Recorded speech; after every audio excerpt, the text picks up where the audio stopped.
പ്രിയമുള്ള സഹാക്കളെ, സുഹൃത്തുക്കളെ, സ്വാതന്ത്ര്യാനന്തരം ഇന്ത്യയിൽ കമ്മ്യൂണിസ്റ്റ് പാർട്ടിക്കെതിരെ കോൺഗ്രസ് പാർട്ടിയും അതുപോലുള്ള വലതുപക്ഷ രാഷ്ട്രീയ പ്രസ്ഥാനങ്ങളും ഉയർത്തുന്ന പ്രധാനപ്പെട്ട ഒരാക്ഷേപം കമ്മ്യൂണിസ്റ്റുകാർ ക്വിറ്റ് ഇന്ത്യ സമരത്തെ വഞ്ചിച്ചു എന്നാണ്.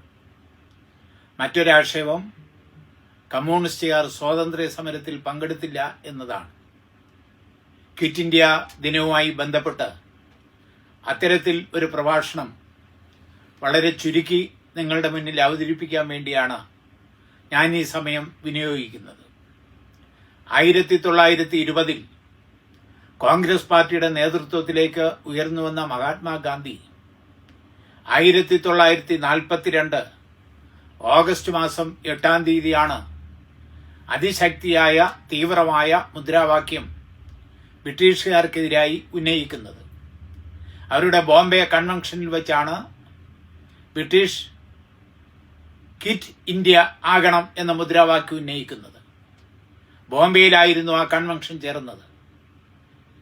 അതിനെ തുടർന്ന് ഇന്ത്യയിലൊട്ടാകെ വലിയ തോതിലുള്ള സമരങ്ങൾ ഇന്ത്യൻ നാഷണൽ കോൺഗ്രസിന്റെ ആഭിമുഖ്യത്തിൽ സംഘടിപ്പിച്ചു. കോൺഗ്രസ് പാർട്ടിയിലെ പ്രധാനപ്പെട്ട നേതാക്കന്മാരെയെല്ലാം അറസ്റ്റ് ചെയ്ത് ജയിലിലാക്കി.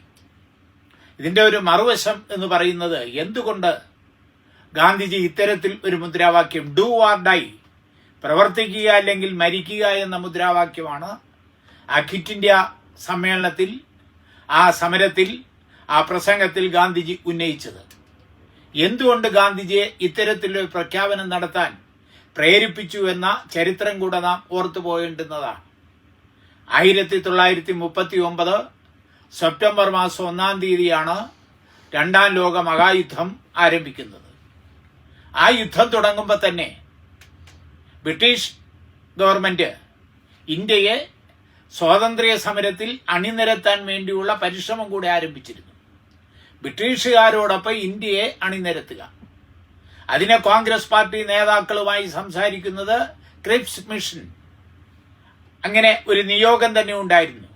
ക്രിപ്സ് ഇവിടുത്തെ നാഷണൽ നേതാക്കളുമായി സംസാരിച്ചു. ആ ചർച്ച പരാജയപ്പെട്ടു. ഇന്ത്യ ആ സമരത്തിൽ രണ്ടാം ലോക മഹായുദ്ധത്തിൽ പങ്കെടുക്കുന്നില്ല എന്ന തീർപ്പുണ്ടാക്കി.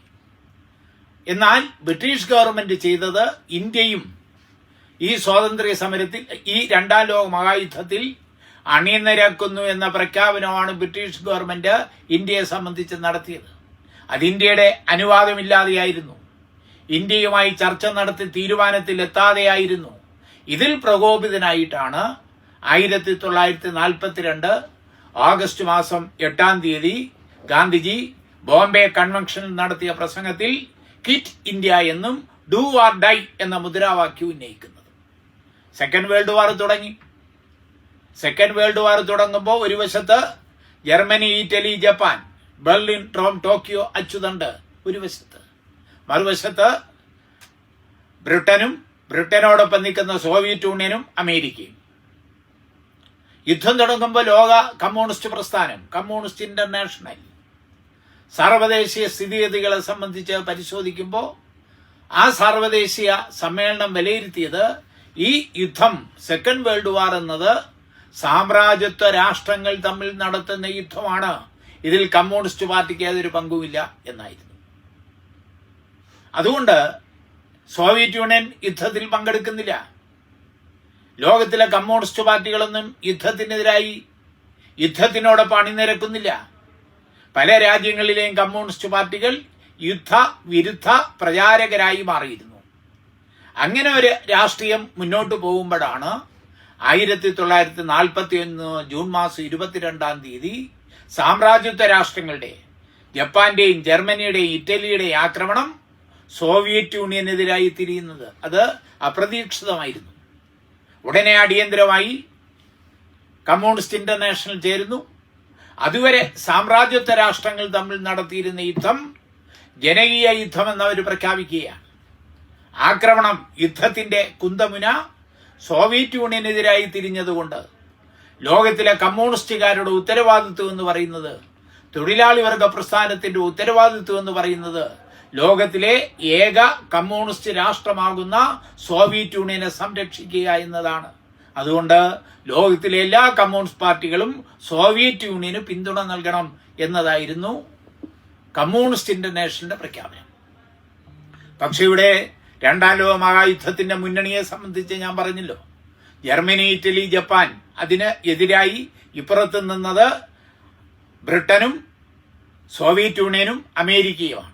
അപ്പോൾ ലോകത്തിലെ കമ്മ്യൂണിസ്റ്റ് പ്രസ്ഥാനങ്ങൾ, അതോടൊപ്പം ഇന്ത്യയിലെ കമ്മ്യൂണിസ്റ്റ് പാർട്ടി സോവിയറ്റ് യൂണിയനെ സംരക്ഷിക്കാൻ വേണ്ടി സോവിയറ്റ് യൂണിയന് പിന്തുണ പ്രഖ്യാപിച്ചപ്പോൾ ആ പിന്തുണ ആർക്കും കൂടെയുള്ള പിന്തുണയായി മാറി, ബ്രിട്ടനും കൂടെയുള്ള പിന്തുണയായി മാറി.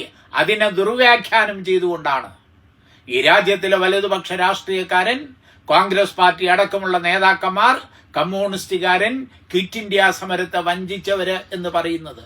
ഇന്ത്യൻ സ്വാതന്ത്ര്യ സമര ചരിത്രത്തിൽ നിർണായകമായ മുഖ്യമായ പങ്ക് വഹിച്ചത് ഇടതുപക്ഷ പ്രസ്ഥാനങ്ങളാണ്, കമ്മ്യൂണിസ്റ്റ് പ്രസ്ഥാനങ്ങളാണ് എന്നത് മറന്നുകൊണ്ടാണ് ഇത്തരത്തിലുള്ള ആക്ഷേപങ്ങൾ കമ്മ്യൂണിസ്റ്റ് പാർട്ടിക്കെതിരായി നടത്തിക്കൊണ്ടിരിക്കുന്നത് എന്നതാണ് വസ്തുത.